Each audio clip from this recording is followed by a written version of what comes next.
I faced him a few times, and he frustrates me. I think that was the intent. Yeah. Howdy, folks. Craig here. Another Arcanist Deep Dive. This time we've got Doug Broman from the Steam Powered Scoundrels podcast, who has really just put a ton of time into playing Toni. I think that you're going to find when this is over that Toni might be a little bit better than you thought she was. I think that the crew has a lot of play, and I was very impressed with how thorough Doug was going through model by model where each model can fit inside of a Toni crew, depending on the situation, depending on the scheme pool, depending on your opponent. It's pretty obvious that Doug has gotten a lot of games in with Toni Ironsides, and he doesn't hold back, and he shares everything. Most importantly, at the end, he shares some good ways to counter her. Enjoy!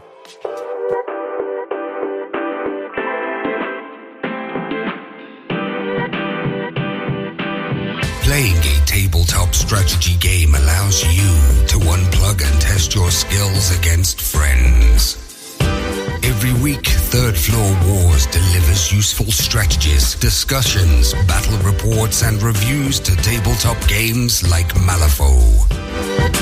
If you want to get better at the games you already play, or discover the games other people are playing, you are in the right place. Craig and Ray welcome you to the Third Floor and the Tabletop Talk broadcast. Craig here on the Third Floor. Today we're going to do a deep dive into the Arcanist Master Toni Ironsides and how the M&SU crew works in Malifaux 3rd Edition. Now, she's now the leader of the Union, so let's find out if her new station in the fluff actually translates to power on the table. So my guest today is Doug Broman. Now, Doug is an active contributor on A Weird Place, and he puts out what I consider one of the better podcasts about Malifaux, the Steam Powered Scoundrels.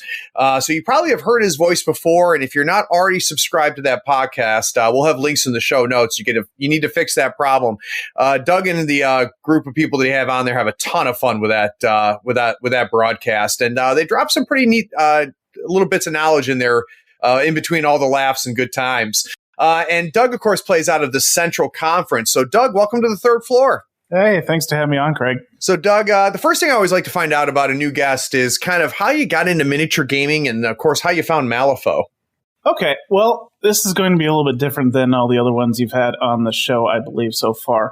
I actually got into a game called HeroClix way back, right as I soon got out of college, around 2011. And I played that for a few years, and I finally kind of got bored with it, and I couldn't keep up with paying for the minis. It has sort of a scheme like card games do, where there's a blind rarity and whatnot. So yeah. After that, I tried to get into 40K for a bit. It wasn't really something I was happy to also pay into at the time. And then actually my wife found out about Malifaux when she was perusing our local game store, and she came to me just, stars in her eyes, just absolutely loving the fluff and all the models behind it and the few models behind it. So I got into it as well.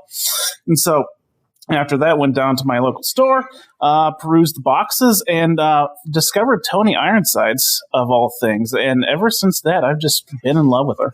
Yeah, I've always thought that, despite being, Arcanist, and that's a whole nother problem that I have, but I've always thought she was really one of the cooler masters in the group. And yeah, it's funny. I came so close to playing HeroClix several times. And probably the biggest thing that was drawing me in is, I love the idea of having, superhero minis, cause I know they had both Marvel and DC at one point, didn't they? Yeah, I think they still do. And luckily I avoided it because I've heard it can be a bit of a money sink rabbit hole.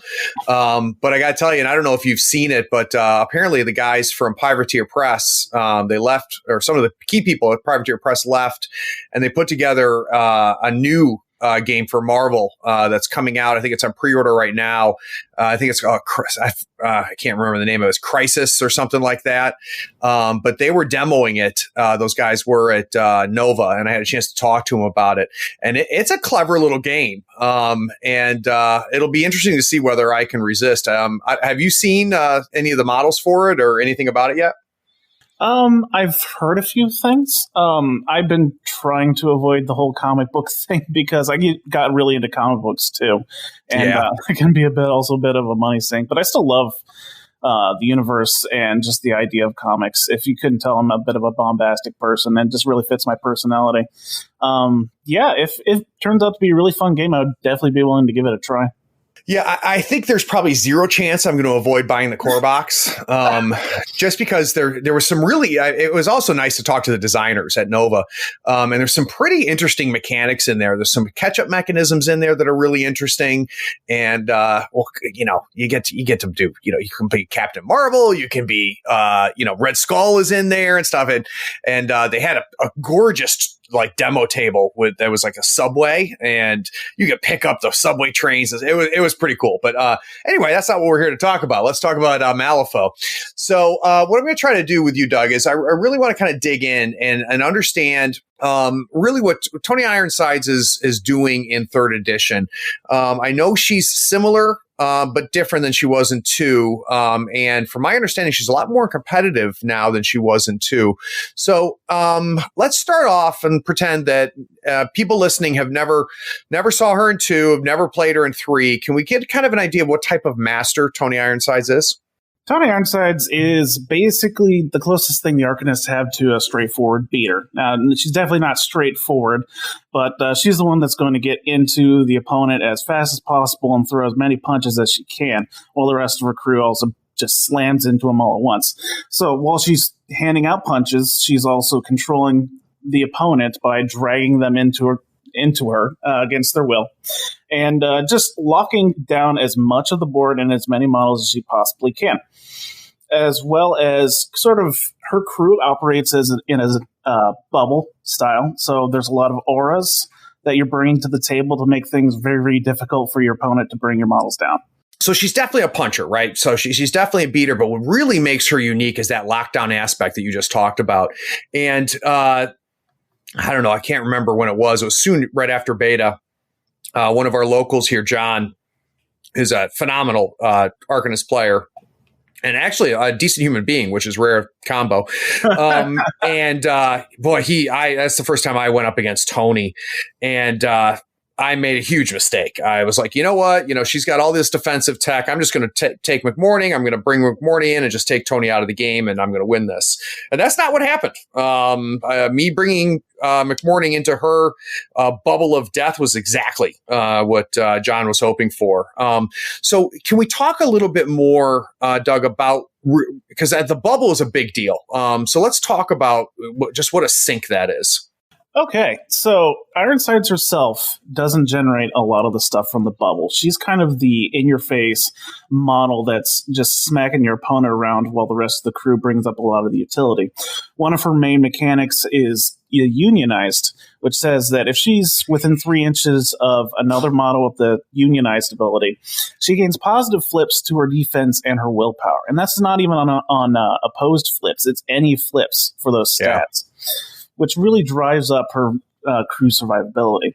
Now, she has 3 henchmen, which is kind of unique in the game, and each henchman brings their own special thing to the bubble, which keeps it a lot more hardier. The captain's kind of your anti-range, Amina's kind of your anti-charge, and Fitzsimmons is your armor, but that's not armor. Yeah, and I think the big thing to understand, too, is the lure, right? Yes.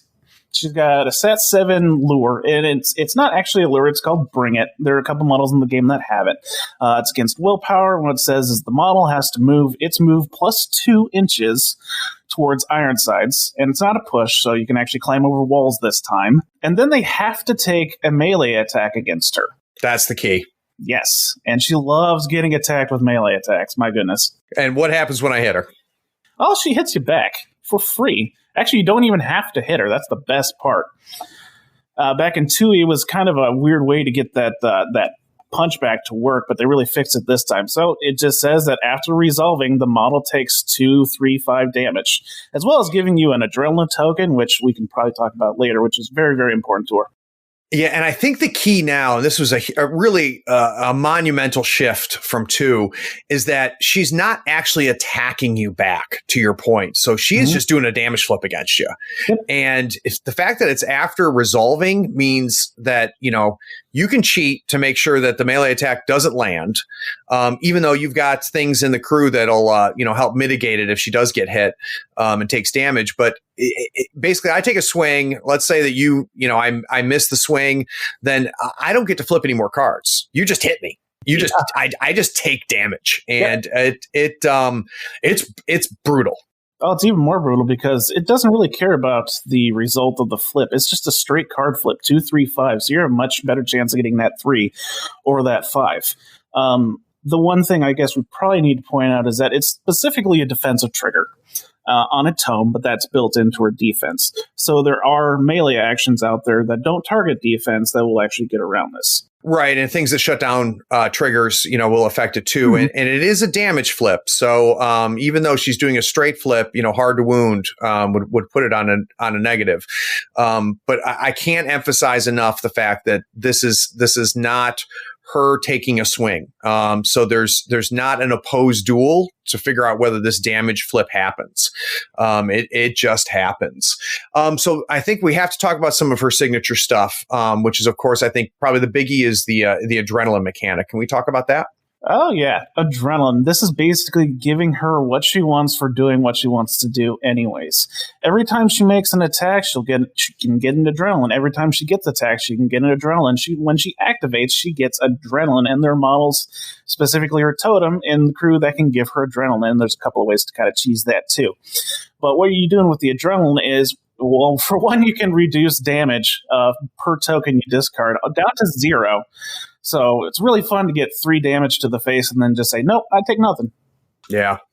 And then you can also stack it onto your regular punching attack with your brass knuckles to go up to a 4, 5, 7 damage track. Yeah, that's juicy. Yeah, that's brutal. That's brutal. And last but not least, for a bonus action, she can just toss 2 adrenaline tokens to take another action or remove any condition she wants on herself. The versatility that you have there, Doug, is significant because it almost creates a toolbox so that she can use that adrenaline when she needs it for why she needs it, depending on what the board status is and what the impending priority or threat might be.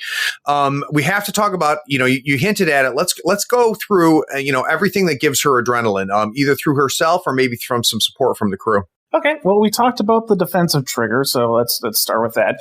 If you can declare the defensive trigger, then you get an adrenaline token. Even if you're being attacked by something that isn't a melee attack action, if it targets your defense, you're still getting an adrenaline token. She'll gain 1 for activating and an additional 1 for every model that is engaging her. So that can stack up, especially if she's bringing people in to fight her. On her brass knuckles, she has the trigger built in that says, hey, take adrenaline token for each tome in the duel. So you start off with 1, you're guaranteed 1, but you can also stack that to, I think you can do 4 if you bring the right models, which is absurd. Yeah. What's the highest you've gotten her up to? 12. That's pretty good. Yeah. You really want to be spending it, though. Yeah, I would imagine because you have so many ways to spend it. So that's how she's getting adrenaline herself. We mentioned the totem. How's he giving her adrenaline? He's got a bonus action that'll just give her an adrenaline for, I think, a 5 or higher. Nice. Real quick. Also, if she happens to be below half health, then she gets another one. Hooray. Which she'll need, right? Yes. That helps with the durability. So let's transition into the durability. Obviously, the reduction that she's getting from that adrenaline has helped keeping her on the table. What else is keeping her on the table? Well, you're probably going to have unionized up almost the entire game, so that's plus what's to your defense and your willpower. Surprisingly enough, that defensive trigger in and of itself is durability because people don't want to start attacking you after you're just going to destroy their models on their activation. Good point. And of course, she's bringing the henchman as well, which is going to stop models from getting the attack off their charge or giving her bulletproof or just giving her armor and hard to wound. Yeah, and how often is she seeing turn 5? Most of the time, yeah. Yeah. I couldn't kill her with McMorning, and anything that can stand, 3 turns of McMorning, you might want to qualify that as something that's durable. So let's talk. Obviously, we've got the punch. Is there any other offense other than the pseudo lure and the punch? Anything else she's reaching out and touching people with? That's it, but the lure you have to remember is 12 inches. So if she can see it, it's probably going to be able to come in. So good. Yeah. It's so good. Now, what kind of support is she giving the rest of the crew? Well, glad you asked. She has a tactical action called Intimidation, and this is glorious. It's a 6-inch pulse, goes off if you've got a 5 or higher, and it says, hey, every enemy model within that pulse takes a target number 14 willpower duel, or they gain adversary M&SU, which is her keyword, and that is a very high target number. Well, not only that, but it's a 6-inch aura. I mean, that's 12, 13 inches that she's impacting. That's amazing. It's beautiful. Now, out of curiosity, Doug, with that being the case, obviously that encourages you to activate Toni early, right? So that the rest of the M&SU can come in and take advantage of that adversary, because that'll be going off at the end of the turn. Did you find yourself activating her early, or just only if, this is going to give you enough juice for the squeeze? I like to activate her early, but I don't feel like I need to do that. She's quite survivable. I just activate her when she needs to. So if it ends up being early, then I pop out the Intimidation. That's a good reason to activate her early. But you don't necessarily need to, especially it depends on what the rest of your crew is doing. If you want to be killing, then yes, you probably want to get this off to make it a lot easier for the rest of your crew to do the killing. But if you're not concerned about that nearly as much, you don't have to do it. Well, and the other thing, too, I think that's important with her is that unlike a lot of other leaders or masters out there, some masters, they activate, and then when their activation's over, they're really not impacting the game for the rest of that turn. That's not the case with her.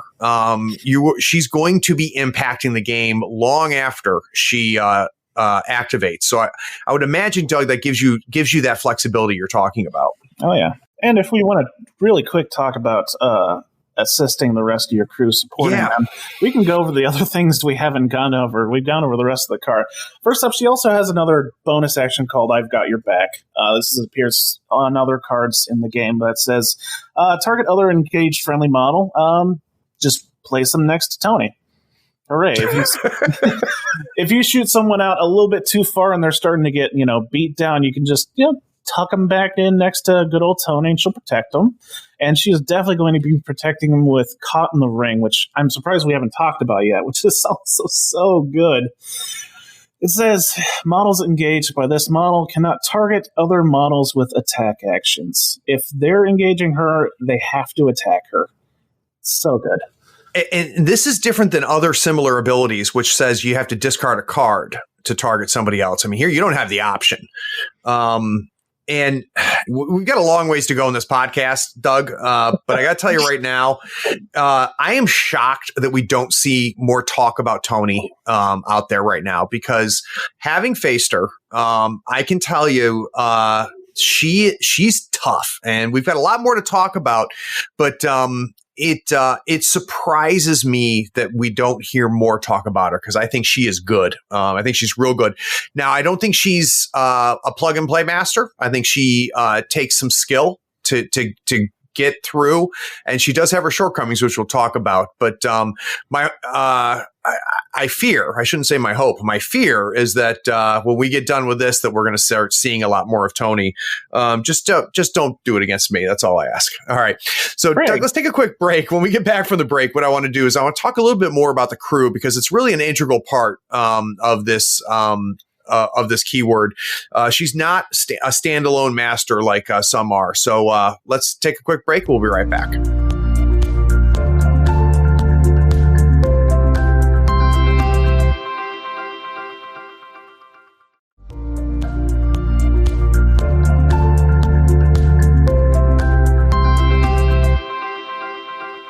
All right, so during the break, I had to go for a little bit of a walk because I was starting to get triggered. But I'm back, and I'm ready, Doug, to talk about Toni some more.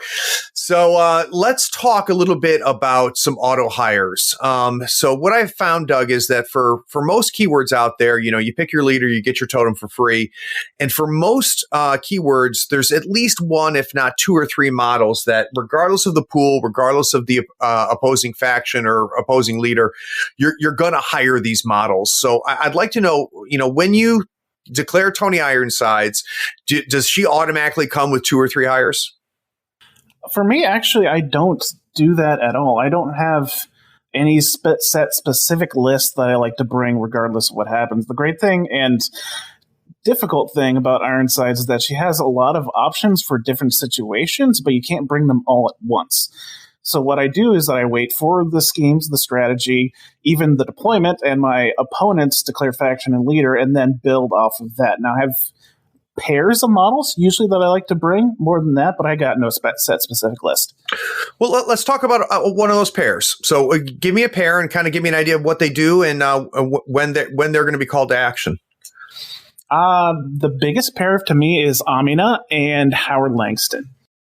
Now, Amina, which is this is gonna trigger you even more, Craig, is a obey model. Yeah. And along with that, she's got some good support tech, specifically one where she can move a model and give it fast for a little bit of damage. Now, that on top of Howard Langston, who's getting 3 attacks a turn, is going to blend things really easily. That's exactly what happens. So, it for those of you that have listened already to the Hoffman deep dive that we did, you already know just how good Langston is in this edition. He's a little softer than he used to be, but man, he didn't lose any of his hitting power, and the hitting power is much more rare in 3. So it basically upped him, in my opinion. I think that he's a stronger beater than he ever was, and coupled with Amina, it's brutal. So when does that dynamic duo come in? What are the circumstances of the pools or the opposition that's going to say, all right, I need to bring in good old Howard and Amina? That's usually Turf War and Reckoning for me. So Reckoning makes sense. Why Turf War? Because you can fling things up fast enough to get on your opponent's side of the board, which is where you definitely want to be in Turf War, where even if your stuff dies, they're not flipping over your old markers for it. Yeah, that's definitely where you want the engagements to happen. Other than the lure, though, she's doing a lot more than that, isn't she? Yeah, but the lure's it's not a lure. It is an obey. Don't you love obey? Sorry, yeah, the obey, which sometimes can be a lure because she obeys me into Howard. But yeah, but other than the obey, what else is she doing? Well, she has a defensive aura, like we sort of talked before. It says 6 inches around her, models cannot take the attack portion of their charge. So basically, she's kind of hanging out slow there, at least for beater crews.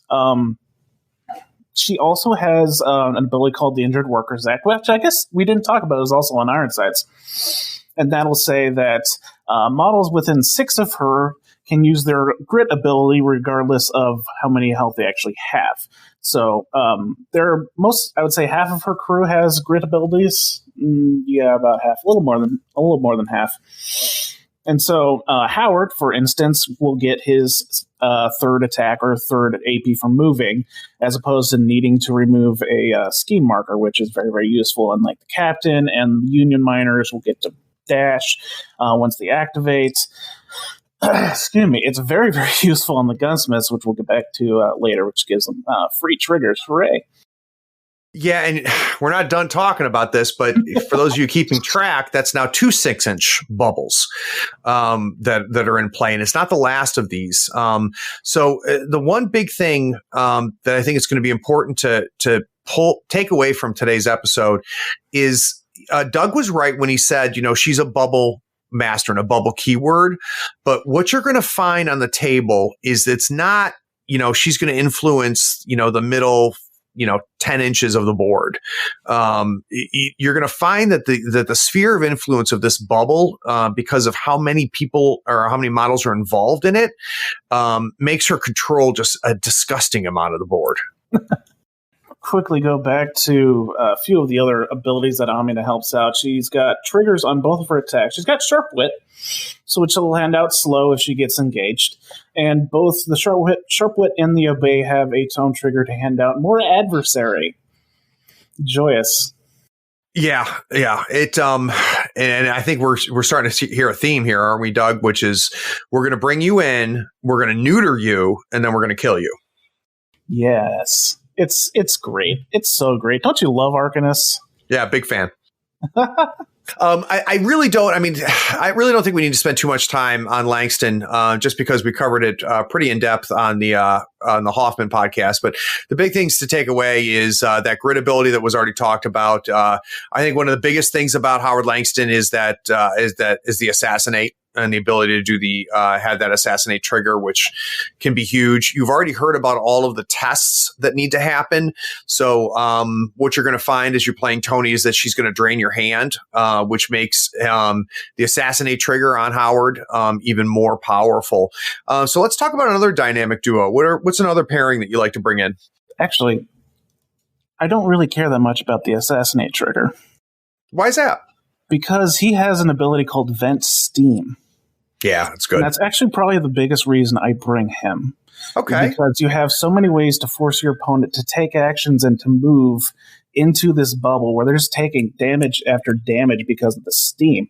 So another reason you bring Amina is you have Amina Charge Ironsides, who happens to be sitting within the Vent Steam bubble. They take a damage for entering the hazardous, they take another damage for that attack, and if they whiff it, they take more damage, or if they hit it, they take damage from Ironsides. It's great.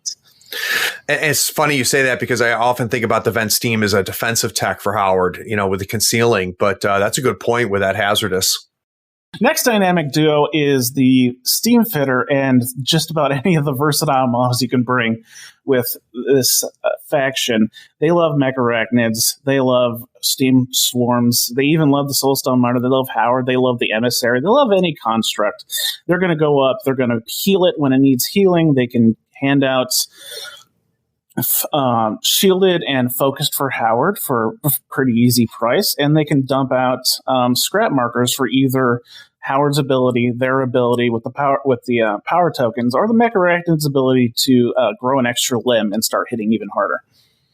Yeah, and we learned on that Hoffman deep dive just how good Howard is with those power tokens. But for those that didn't hear the Hoffman deep dive, can we talk about that mechanic? So he's going to eat the scrap marker. He's going to gain a power token. And how does Howard use those power tokens?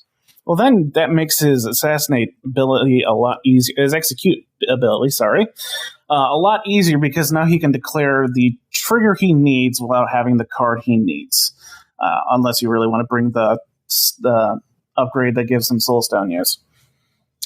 Right, so he can use the power token to add a suit to any flip. Mm-hmm. And normally you can also use it for positive flip, but hopefully you're handing out adversary, so he doesn't necessarily need the positive flips. But if you really want to flip 3 cards, go ahead. So you talked about, sometimes there's no auto brings here. So what makes you decide that the Steam Fitter is going to make the crew? The Steam Fitter is going to make the crew if either A, I need it for certain schemes, namely dig their graves and detonate the charges, or if I have a beater that's a construct that I can use it to heal in to boost up. It does have an ability to hand out focus to M&SU, but it requires a 7 and a tome, which is not necessarily the easiest thing to get. Yeah. The one way to prime that is to use its bonus action, which lets it discard a card and drop a scrap marker, so that when it activates the next turn, it can pick it up, turn it into a power token, then use that power token for that suit. Right. No, that makes sense. So I don't know if I completely understand. Like, I get dig their graves, I think, but talk to me how she helps with detonate. Detonate is a really difficult scheme to do for most masters in the game, but it's actually Ironsides' bread and butter because her 2 smallest minions do it so easily. The Steam Fitter, that bonus action that can put down a scrap marker, can also put down a scheme marker if you so choose. Okay. It matters not where there's other scheme markers on the board or where it's engaged, it just happens. And then the Union Miner has false claim, which will let him dump out 2 scheme markers 3 inches away. Right. So the big challenge with Detonate for most models out there is that you can't be engaged. You have to do an interact, and you have to make sure you're not within 4 inches of another scheme marker when that scheme marker drops. Both the miners and the steam fitters get around that with those abilities. Yep. Nice. Very nice. So let's talk about some other situationals. Captain I'm bringing him specifically if either A, I need someone to run on the other side of the board away from the bubble. He's decent independent from the rest of the crew. He does great. The Unionites is awesome, but he can also be independent. Or if I need him for that bulletproof, which makes shooting so much harder to work against an Ironsides crew. It's really good, but it's a little bit shorter of a distance with just 3 inches as opposed to the 6 with Amina or Fitzsimmons. Right. And his ability to run independently, I think just has inherent value with the nature of the rest of the crew. Yeah, he's a very good generalist, and so he will be able to do what you need him to do. He's not cheap, though. It comes at 10 soul stones. All right, so we talked about the miners. We talked about the steam fitters. Is there anything else dropping scheme markers for power ritual or or harness the ley line? Who else is dropping scheme markers? Well, they can use the steam fitter and the union miners for harness the ley lines. They'll do that just great. But anyone can do harness the ley lines. They're very good at detonate the churches. Right.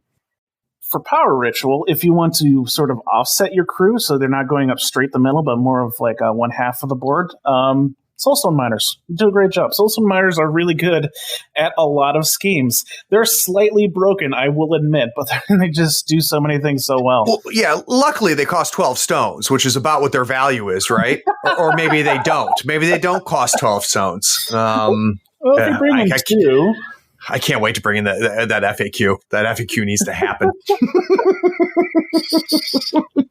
Anybody who does not agree with me, just bring out the Soulstone Miner card, cover the cost of that model, read the entire card, and then move your thumb and look at the cost of the model. And there's nothing left to discuss. But I could see that they really actually their value goes up a good bit here, Doug, because again, and we kind of touched on with the captain, she likes things close. So if she can have something durable like a Soulstone Miner that gives that flexibility to go, outside of that bubble and be effective, I could definitely see we're bringing them in as smart. Yeah, and depending on the pool, though, to your point. Yeah, and the Soulstones don't hurt either. Yeah, right. Exactly. Have you found yourself hiring Toni with other leaders? I haven't really played other leaders. Oh, okay. That makes that easy. But theoretically, I mean, how would she run without her crew? She would. Well, what's her leader only ability? Does she have one? No. Oh, okay. Well, that helps. I'm trying to think though, because I haven't seen her hired either. Maybe there's a reason for that. She could be viable into Hoffman, I believe, just because she shares 2 models with him. Right. So she can be there to actually give out that unionized to Howard. If you want to bring Toni and Howard, that's a lot of pain. Yeah. No, I could see that too. And with Hoffman being definitely a control support, having her bring the pain and her ability to synergize with some of those other constructs that he's using, I could see that. The problem with that though is that there's so many good just in keyword enforcers and henchmen and minions with Hoffman that you may not want to do that. Have you ever looked and said, you know what, there is is there anybody you would hire into Ironsides, or she's similar to Hoffman where she's already has a plethora of effective choices, so there's really not a reason to dip into another master? Well, we kind of touched on it before, but every time you're bringing in a model that doesn't have the M&SU keyword, that's one fewer models that's going to carry that unionized bubble. So you want to be really cautious with what you're bringing in, and Master is a whole bucket load of soulstones that could be 2 or 3 other models. But I have gotten use out of her with Colette. Oh, okay. Mostly because it's pretty obvious. Presto changeo, just teleporting Ironsides into the middle of your opponent's crew. It's a whole lot of fun. Yeah, that sounds good. Plus, she could be your flanker, right? So she could pop out there and be your scheme runner. Yep. Yeah, no, I could definitely see that. How about, I mean, I already know the answer to one of these. So I already know one upgrade I don't know where you're putting up the Soulstone upgrade, but it's going on something because it's just too good not to. I mean, who do you put the Soulstone? I forget the name of it. What's the Soulstone upgrade?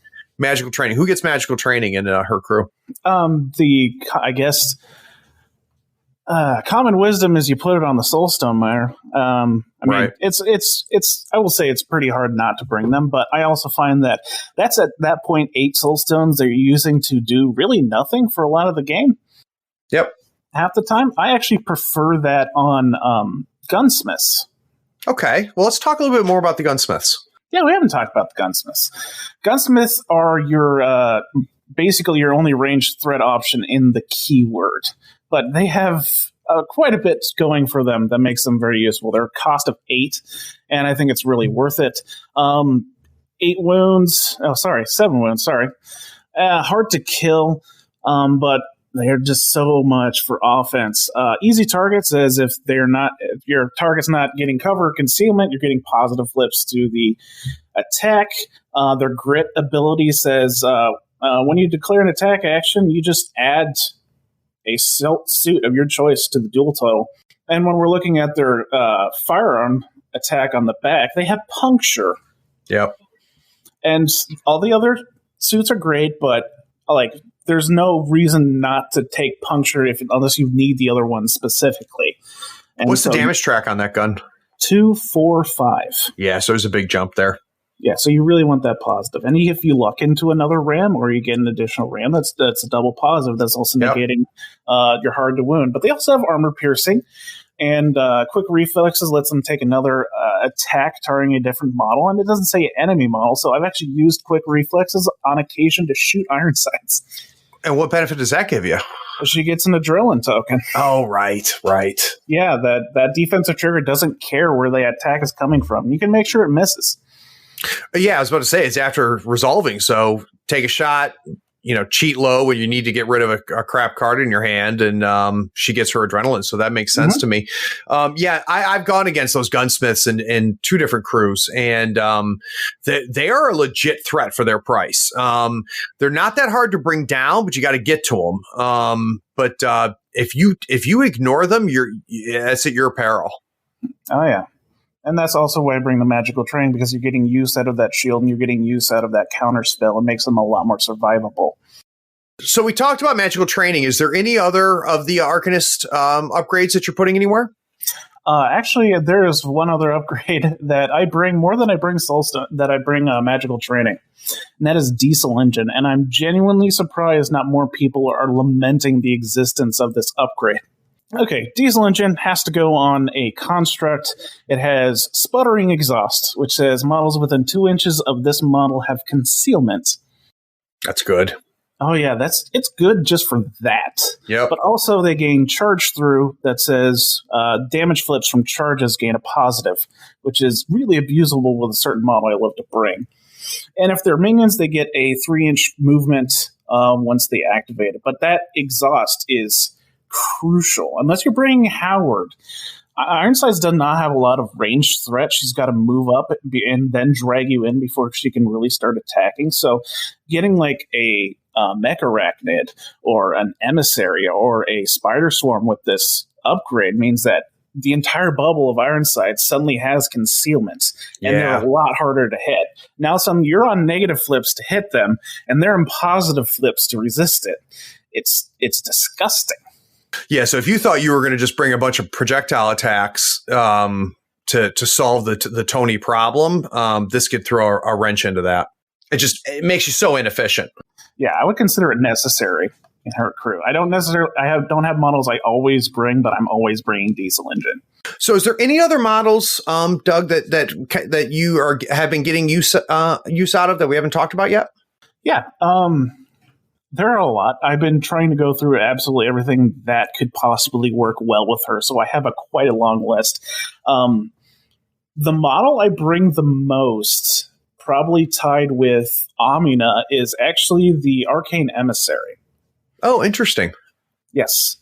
And we already talked about it. I love putting diesel engine on him, and he's the model that it's really abusable with because he can charge more than once a turn. Right. He also has a 2-inch reach, which means even if he's engaging something, they're usually not engaging him, and he can charge 0 inches for that positive flip. Yep. Also, if you get inside the concealment, he has a negation aura, which says you have to discard a card to cheat in that aura. So I like to use him, one, to either support the bubble, or as I kind of talked about before, what I did with Captain is I like to run him on the other side of the board because he's very, very independent and he's crazy fast. Yep. Yeah, he could bring that outside threat. Yep. And he's just got a lot of really good triggers and severe damage of 6. So you're getting a lot of use out of that. Yeah, I think I'm finding, Doug, that almost all the emissaries are pretty solid models in this edition. I don't think any of them are stupid. I don't think any of them are auto includes. But everyone that I've come across now, they're worth their price. You get value out of them. I'm also seeing that really with the riders. So speaking of which, does the rider ever play a role? Yes. Also, yet another carrier for diesel engine. Yep. Hooray. Constructs.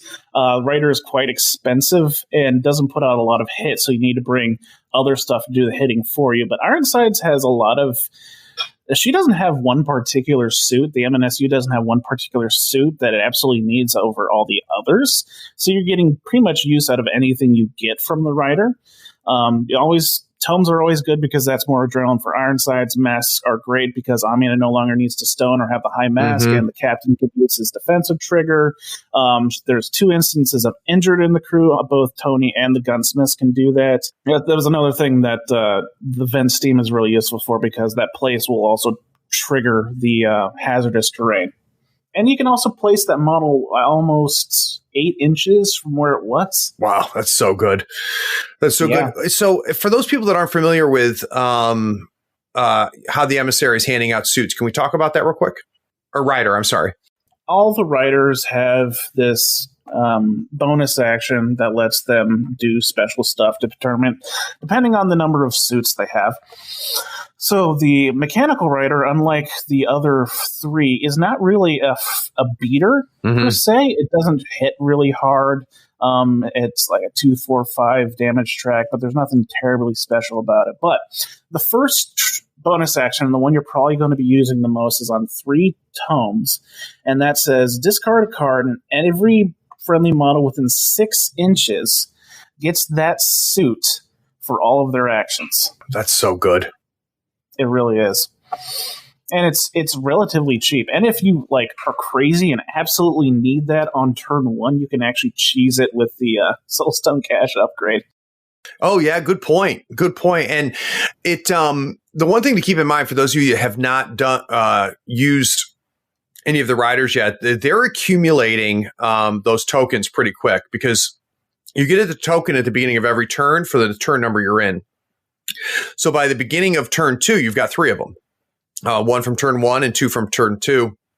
And for a lot of the riders, they're not going to use them yet. So suddenly you get into turn 3 and you've got 6 of them. So I've noticed with the Dead Rider that it's not as hard as it used to be to kind of power them up and charge them up. So, Doug, before we move on and talk about other things, I want to make sure that we cover, you said you have a long list here. What are some other common hires for Toni? All the versatiles have use amongst her. Even the little Steam Arachnid is useful because most of her crew relies on defensive attacks. And so even that little bit of putting that model to -1 defense is really useful. You choose between the Mech Arachnid and the Swarm, depending on if you want a bunch of attacks, which the Swarm can put out, or just ignoring most defensive tech, which the Mech Arachnid can do. We talked about the Soulstone Monitor. Saboteurs are also pretty useful. Surprisingly enough, I mostly bring them for anti-armor. Okay. Their knife has a trigger on it called No Witnesses that's built in that says if no other model can see this model, the Saboteur, besides the one that's attacking, no enemy model specifically, then they gain +1 to their damage and they ignore armor. It's actually pretty easy to get off because for a lot of models, you can just use them to block line of sight. They're also pretty decent schemers and counter schemers. They have an ability to blow up scheme markers, kind of making it really tough for your opponent to score scheme-related schemes. What's the range on that blow up? I believe it is 12. I will double check. Okay, it's the arson is a 10-inch range, which is still pretty significant. Oh, that's huge. To be able to remove scheme markers at a 10-inch range is a big deal in this game. Just because there's so many schemes where scoring is spreading around scheme markers at different places. Harness the ley line, search the ruins, power ritual, and if you remove just one scheme marker. And to have that 10-inch range, you can deny the entire point. So that's very powerful. Yeah, and they turned it into a shockwave, so bonus damage. Hooray! Oh yeah, but that almost seems like a side effect, right? Just that 10-inch removal is just good. Next on the list, Joss. Joss is a decent bring. And there's not a lot of Ruthless in the Arcanists, so he's a decent bring. Also, he's a construct, so you can use your steam fitters to help him out. As well as the medical automatons, I really wish were M&SU. I don't see how they really fit in with Hoffman, but they're so much more useful with your crew, because you're all living. Yeah. Every M&SU model is living. And because you're bubbled up, their ability to heal very easily and also just heal off of your activation is a lot more useful. Well, they have bedside manner too, don't they? Yes. Yeah, and that's a great ability. Willie is fun for scheme marker shenanigans. You can pump out a ton of scheme markers with Union Miners, and then Willie can put up his detonate charges ability. Yep. Something like that. And if the enemy model moves onto that entire fat stack, all of them will go off at once. Well, and luckily you don't have an Obey in the crew, right? Yeah, or a Lure. Right. Neither of those. Yeah, that could be yucky. Also, he's an additional bring for, like, if you really need blown apart. You actually have a decent amount of destructible terrain removal with your Union Miners and the Soulstone Miners. But not more of it will never hurt. The other two I could, real quick, I only have two more. Envy. I just remembered that Envy's a construct this edition. Stupidly, I only remember him from second edition where he wasn't a construct, so I just kind of passed him off. But I was rereading the cards, like, oh, he's a construct. He'd be great to hold Diesel Engine. And he's size 3, and he's got a decent ranged attack, so you can actually sit in the middle of your bubble, keeping things concealing, and he can still make attacks. Yeah, no, Envy's good this edition. And lastly, Cassandra. Oh, that's interesting. Yes. Cassandra, because that means you don't actually have to activate Ironsides early to get that intimidation off. Oh, right. Yes. So you get that intimidation off early, and then you could possibly do it again with Ironsides if you really want to screw with your opponent. But that's such a good ability, and the fact that you can... And you want to activate Cassandra early anyways, because you got to put up her defensive ability. Yeah. So why not just do intimidation 6 inches out, putting out a bunch of adversary, and you can also get an extra attack from her off too if you hit the right triggers. What can you declare triggers with? Oh no, you can declare triggers with Upstage. Yep. So you can even give her adrenaline if you really want to. That's cool. Well, boy, it sounds like she's got a lot of options, which is neat. I mean, up to this point, Doug, where I've heard so much about core crew, but it sounds like not only does Toni have a bit of a toolbox ability with the adrenaline mechanic, but it sounds like she has quite a large hiring pool, which allows you to really kind of cater that crew building to the situation at hand, which I think can bring a lot of safety when you're not quite sure what your opponent's going to declare. Mm-hmm. So you've declared Arcanist, your opponent declares Rezer, and there's a big difference between Molly and Yanlo. And by you declaring Toni, you can do some catering and say, you know what, I need anti-armor in my hiring because Yanlo's coming in, or, I'm going to need something else because of Molly. So that's very helpful. Doug, what we're going to do is we're going to take a quick break, and I want to talk a little bit about what strategies and schemes you find Toni good in. We'll be right back.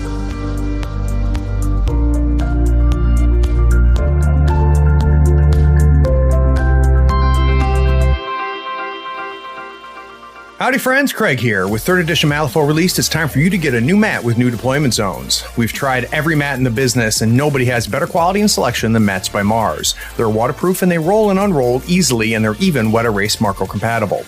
They offer over 35 designs and let you add M3EO overlays for making deployment and positioning a breeze.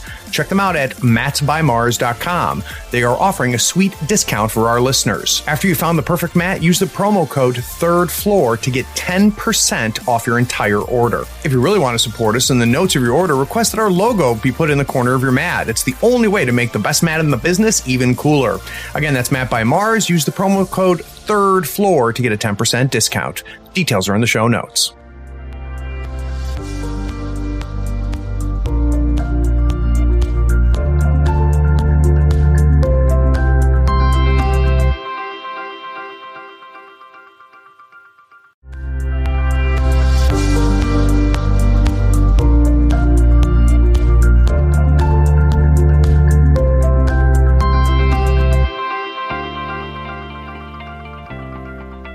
So how much are 3 or 4 of these episodes worth to you a month? Third Floor Wars has a Patreon, and if you think they're worth $1, $5, $20 a month, swing by and become a patron. We have polls to decide the next episode of the pod, along with early releases of articles and podcasts. Everything we release goes out to everyone, but sometimes our patrons get a head start.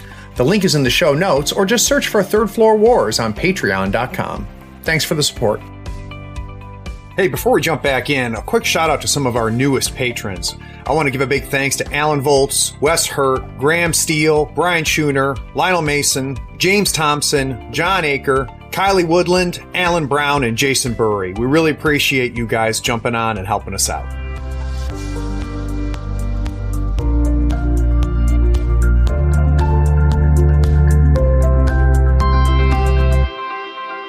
So what'll be interesting for me in this next segment is to understand, with the flexibility that Doug's talked about with Toni, I'd be really interested to see, what is the pool that makes you really think that Toni's going to excel. So Doug, which of the 4 strategies, is there 1 or 2 strategies that you find that Ironsides just really excels in?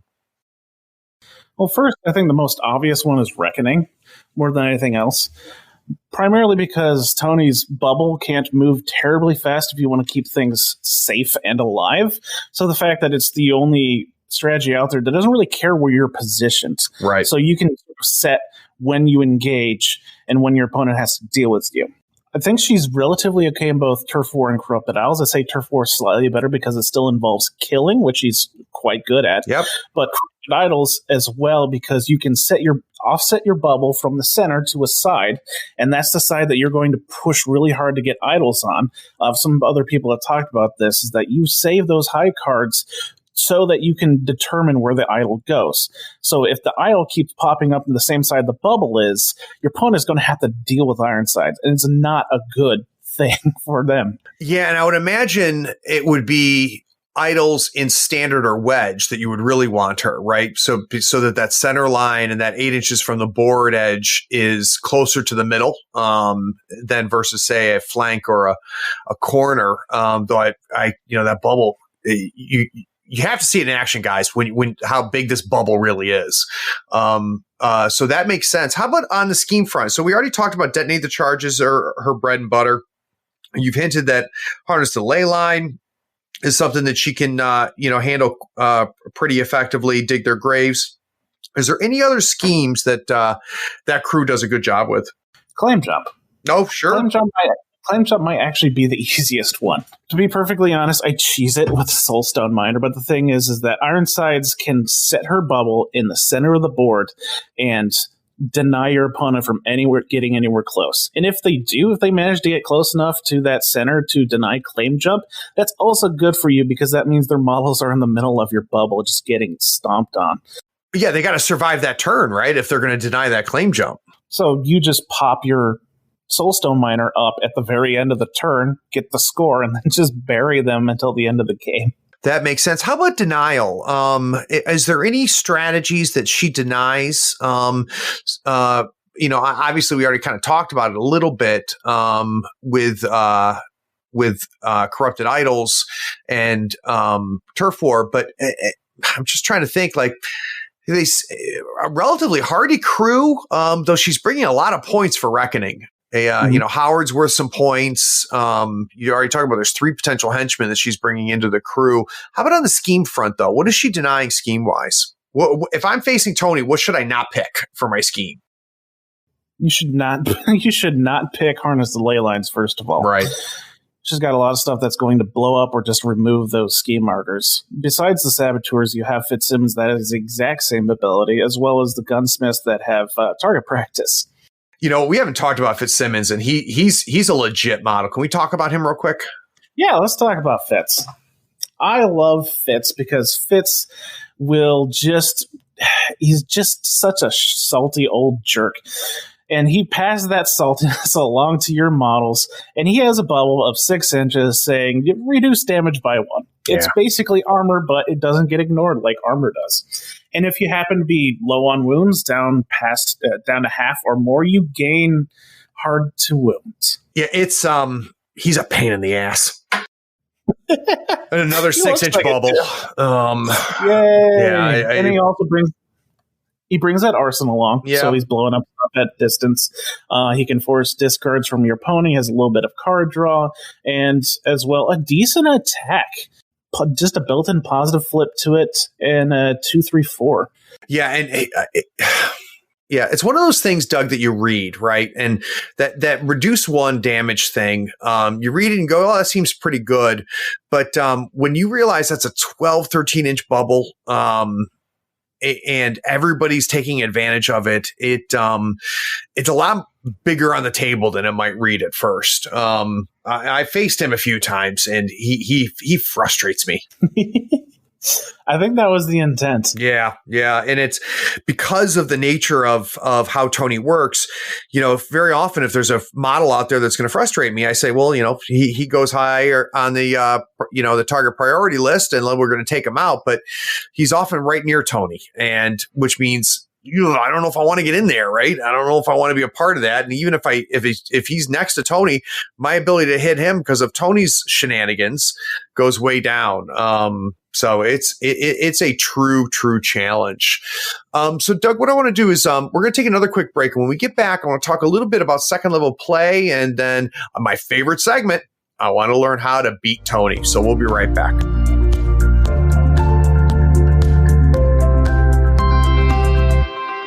Howdy folks, Craig here. Now if you love gadgets as much as we do, you're going to love the new Third Floor Wars Gadget Bundle from Schooner Labs. Branded with the logo of your favorite podcast, it comes with 2 measuring multi-tools, a compass stepper for those tight and important movements, along with a compact dashboard to track your turn, strat, and scheme scoring along with your soul stones and pass tokens. It is the perfect bundle for anyone who plays Malifaux or just wants to look cool while doing it. The link is in the show notes. Check them out and help support your favorite gaming podcast.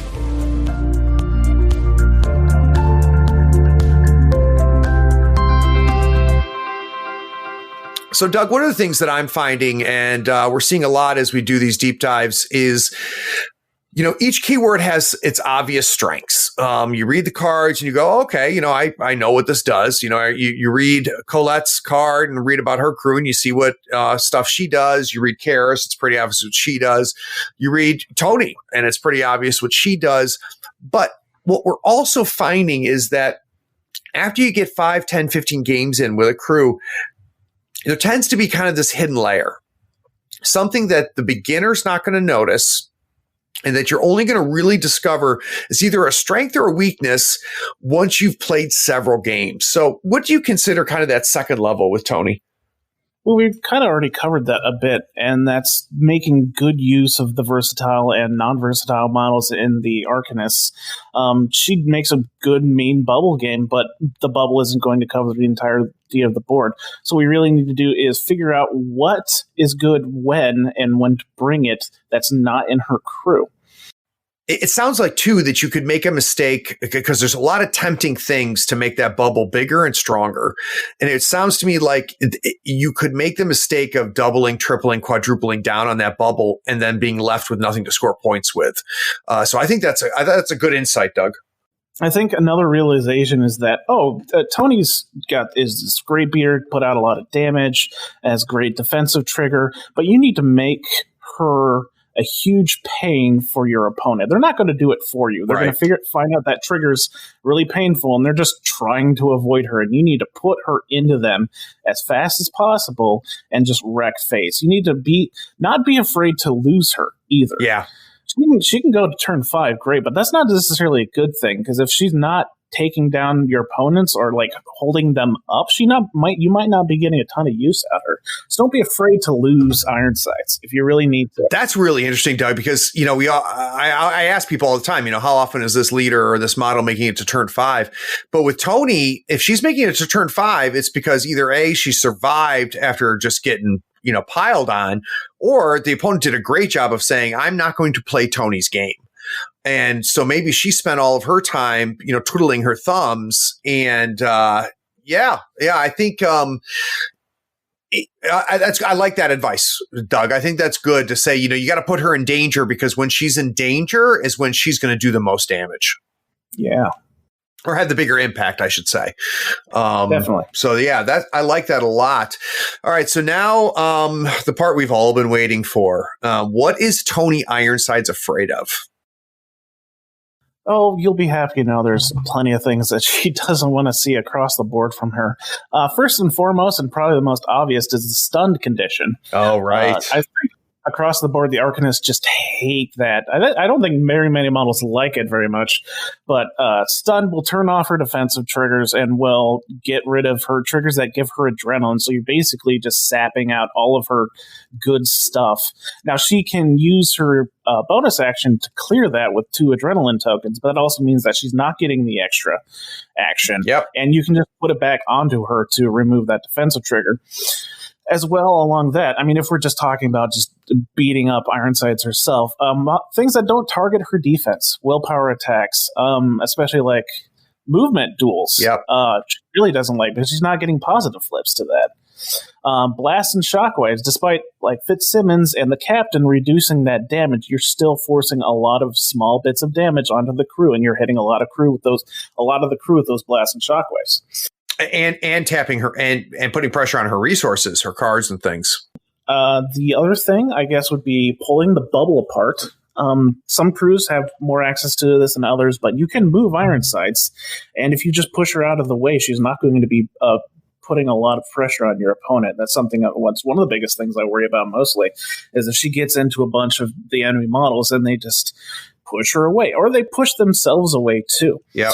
The last thing, and this is kind of hard to do, you need to ignore her. Yep. Ironsides is supposed to be taking a lot of the focus, a lot of the damage from your opponent. The rest of her stuff, despite all those positive flips, are relatively squishy. And if you can just circumvent her and start attacking her support, or just scheming around her, taking the stuff that lets you go around the edge of the board, it's going to be kind of hard for a crew to catch up to you. Yeah, I think attacking her, and I figured this out after getting my ass kicked several times, attacking her from the outside in, which is essentially what you're talking about, which is get rid of the support and work your way into her, I think is really good. And one thing that I have found is key, Doug, with the, avoid her, a lot of that comes down to your scheme selection. So I think you have to be especially smart when you're deciding on schemes. Now, there's some obvious stuff you're not going to take. You talked about it, a lot of the scheme marker-based stuff you got to watch out for, unless you're going to, get rid of those threats. I think Power Ritual is doable against her, but you have to be ready to kill any of that ranged scheme marker removal that's going to come at it, which means they will be likely outside of the bubble. So they might be vulnerable. But, and obvious things like Assassinate is probably a bad choice. But, there's other things that I think that you can do. One of them being deliver the message. There's things that you can take that allow you to score points without playing the game Toni wants you to play. Now, you need to be a little bit careful with deliver messages, because she likes having friendlies around her. And if you're in their engagement, you still can't take that interact. But you have usually around 4 rounds to get it off. So it's quite doable. Yeah, I didn't think about that, so it's not as good as I thought it was. Because I was thinking, she's going to be pulling me in and stuff. But yeah, oh God, she's so good. She's so good. I really don't, Doug. I don't understand how she's not being played more. And maybe just because I'm a bad player, she seems good, but I just think she's good. Well, Doug, that I think this has been very interesting. I think I think helps reveal really the hidden power that I've noticed in Toni, and I'd be interested to see whether everybody else out there is finding that as well. Like I mentioned at the beginning of the podcast, she's just not talked about as much as I really thought she was. I've played against her 3 or 4 times now, and by the 4th time I played her, I've gotten a better sense of how to not get my butt handed to me by her. But she's got play this edition. So for the Steam Powered Scoundrels podcast, for Doug, for the people that don't listen to that, can we give a little bit of a pitch on why they should be subscribing and listening to your podcast? Well, I will warn you right ahead of time. It is nothing like Craig's glorious information on how to play the game. Steam Powered Scoundrels is mostly about people talking about the fluff and the fun, weird things we get to have with the game. Got a couple different formats. Steam Powered Scoundrels being the long form, we'll usually take a large topic and we'll discuss and make lots of jokes and get off topic. And it's a lot about people having fun. I started the podcast to have fun. And at the time, I realized that there was a lot of stuff on how to play the game, but also just sort of the culture and the story behind it was not really being dug into. And it's such a great universe and such a great story. And that's really the reason why I stuck around with it so long. And I don't plan on getting out of it anytime soon. I just love the story and the setting. And it's amazing. It's weird that people aren't talking about it more often. Yeah, I think it's, I couldn't agree more, Doug. We focus obviously on my podcast. We focus more on the competitive side of things. But the fluff is so good. And you guys, I think what I love about your show is that it's truly unique and it's its own thing. There's not a ton of overlap with other podcasts that were out there in 2. And definitely not to the handful of, that are putting out stuff in 3. It's a real good time. You get a ton of laughs. You have some great guests. And you guys talk about, frankly, stuff I don't talk about. So I think that anybody who enjoys, the game for more than the stuff that I tend to talk about on Tabletop Talk, it's a good listen. I guarantee you're going to laugh. I guarantee you're going to enjoy yourself. There is some good tactical competitive stuff that comes out of the podcast. So Doug is underselling that a little bit. It does come out. But the fluffy part of it is really what I enjoy the most. It's a good show, man. Oh, Craig, you're making me blush. That's good. It's good. It's really your wife that makes it good. It's not you, but yeah, I will fully admit that. Hey, look, we have a girl. Yeah, no, you guys over the years now have really have gotten. You guys play each other really really well. And guys, you can also find Doug on A Weird Place all the time. He's on there, and if you're in the Central Conference, obviously you can lose to his Toni at any point in time as well. So, Doug, I really appreciate you making the time to help us learn about Toni Ironsides. I'm glad I can help. Thanks to everybody for listening. Have a good day. Be sure to check out our shop on thirdfloorwars.com for the latest gaming apparel and gear. While you're there, check out how the USFO Tour is shaping up. How does your conference compare to the others in the United States? Where do you rank nationally? Get those models built, painted, and on the table so we can see you at the US Masters Invitational in October of 2020. Also, rate and write a review on this podcast for us. It really helps us find people almost as cool as you are. Thanks for listening. Howdy friend, Craig here. Is this episode making you realize you need to buy some models? Gadzooks Gaming is my favorite online retailer because of their large selection, killer prices, and great customer service. Don't you hate buying an entire crew box when you only need one model? Gadzooks sells crew box models individually and saves you a ton of money. They even have free shipping to the US and Canada if you spend $100 or more. Swing by gadzooksgaming.com and make sure you tell them Craig from the Third Floor sent you. All the details are in the show notes. The Schemes and Scoundrels podcast, for people that are not already subscribed to that podcast, or Steam Powered Scoundrels, sorry, let's try that again. So, Doug, for no, keep it in. No, I've been making that joke since day one, as I love combining me and Calabody against God. as the scheme-powered scoundrels. Yeah, I don't know where that fucking came from. We'll listen to your podcast too much. Afterwards, we're like, shit, how did we not talk about X? Or why didn't we bring up Y? Yeah, I'm looking at Neil Henry and Mouse. We never discussed that. But you know what? I don't want these to be just an encyclopedia, right? Yep. You can go read the fucking card. Yep, I can definitely see that. And you, if need be, can use a stone to get that puncture. Magical training does not give you the ability to use soul stones. Oh, which one am I thinking of? Soul stone cache. Ah, shit. Okay. All right. We'll edit that out. I missed the chance for a pun there. I feel bad. I was going to ask you if you found her intimidating. Oh, Christ. All right. You ready, my friend? Yeah, sure. Don't sound so excited.